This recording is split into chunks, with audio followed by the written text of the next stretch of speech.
100% ആത്മാർത്ഥമായിട്ട് മഞ്ജുവിനെ സ്നേഹിക്കുന്നത്.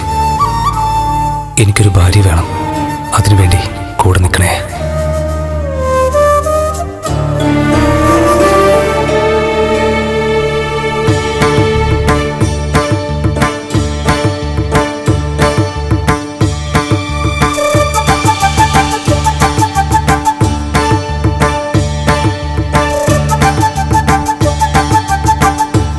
ദേവി രക്ഷിക്കണേ.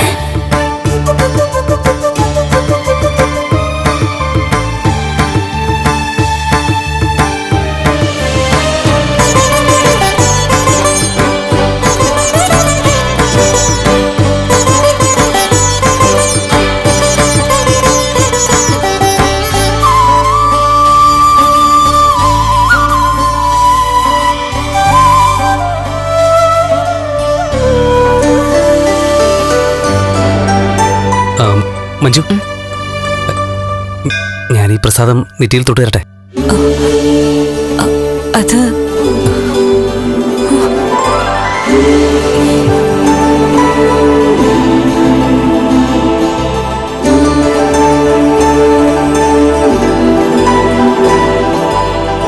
ആരും സാക്ഷികളില്ല, ആരും കണ്ടിട്ടുമില്ല, അതുകൊണ്ട് കുഴപ്പമില്ല.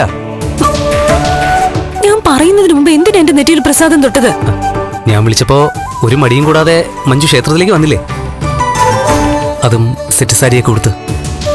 അത് പിന്നെ ഒരാൾ ഗിഫ്റ്റ് തരുമ്പോ അയാളെ നിരാശപ്പെടുത്തുന്നത് ശരിയല്ലല്ലോ. അതുകൊണ്ട് സാഗർ തന്ന സാരി ചുറ്റി വന്നതാ. എന്നാലും ഇഷ്ടമാണെന്ന് സമ്മതിക്കാൻ മടിയാണല്ലേ?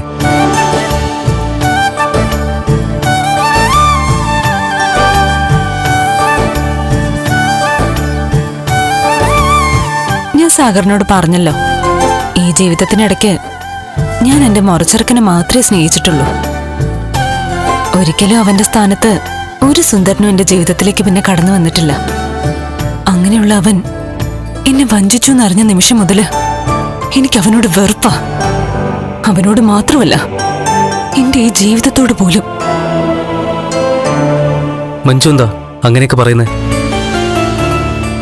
മഞ്ജുവും മേഘനുമായിട്ടുള്ള വിവാഹം കഴിഞ്ഞിട്ട് അധികം നാളൊന്നും ആയിട്ടില്ല. അത് മാത്രമല്ല, ഇപ്പൊ നിങ്ങൾ തമ്മിൽ ഒന്നിച്ചൊരു മുറിയിൽ കഴിയുന്നതല്ലാതെ ഒരു ബന്ധവുമില്ല. അത് ഞാൻ കഠിന വ്രതത്തിലാണെന്നും പറഞ്ഞ് കണ്ണിൽ പൊടിയിട്ടുകൊണ്ടിരിക്കുവാ. അവനിൽ നിന്ന് പൂർണ്ണമായിട്ട് അകലാൻ മഞ്ജു ഇപ്പൊ ആഗ്രഹിക്കുന്നുണ്ട്. അങ്ങനെ അവനെ വിട്ടു വരുമ്പോ മഞ്ജുവിന് തണലായിട്ട് ഒരാൾ വേണ്ടേ? ഒരു അബദ്ധം പറ്റി, ഇനി മറ്റൊന്നുകൂടി എനിക്ക് താങ്ങാൻ പറ്റില്ല സാഗറെ. മഞ്ജു, ഇനിയൊരു അബദ്ധം പറ്റില്ല.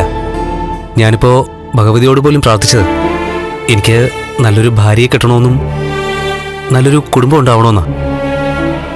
എല്ലാം ശരിയാവും മഞ്ജു.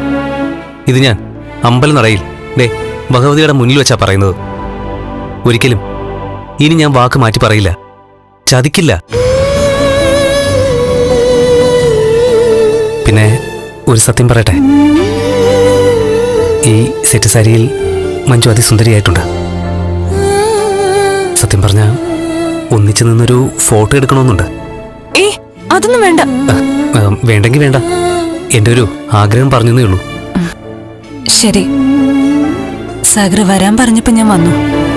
സാഗർ തന്ന സാരി കൊടുത്തു, ഒന്നിച്ച് അമ്പലത്തിൽ വന്ന് തൊഴുകയും ചെയ്തു. ഇനി ഞാൻ പൊക്കോട്ടെ? ആയിക്കോട്ടെ.